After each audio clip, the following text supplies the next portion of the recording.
Hey guys, my name is Christian, and today on How to Math, we're going to learn about how to find the surface area of a right rectangular prism.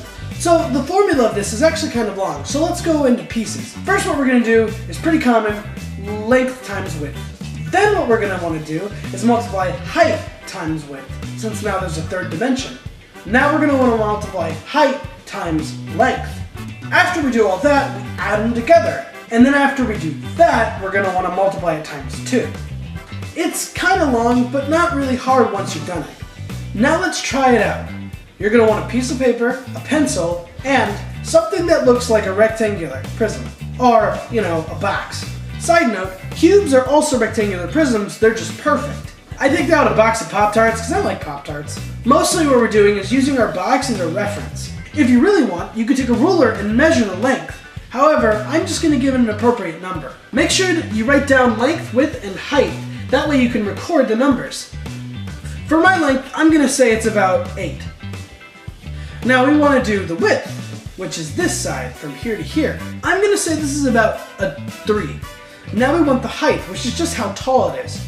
About the size of my pencil, so let's give it about a 5. If you have a different shaped box and you wanted to use that instead, the numbers being different is fine, we just won't have the same answers, so you're going to have to check it yourself. Now that I have my values for my box, I want to find the volume.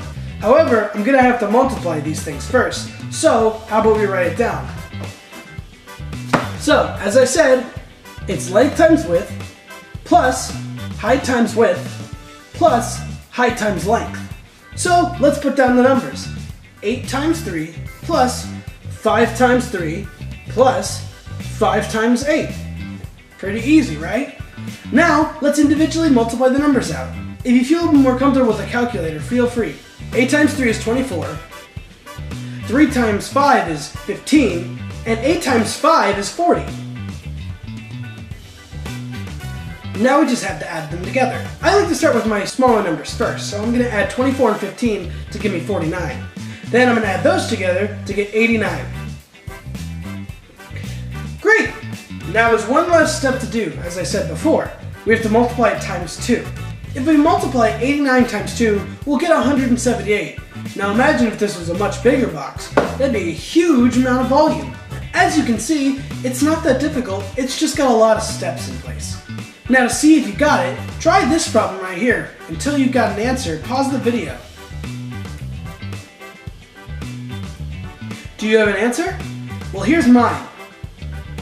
Did you get it right? If so, congrats. Well, that's all we have for this video, but I hope you learned something. Also, next time we'll be talking about volume of right rectangular prisms, so stay tuned and see you later.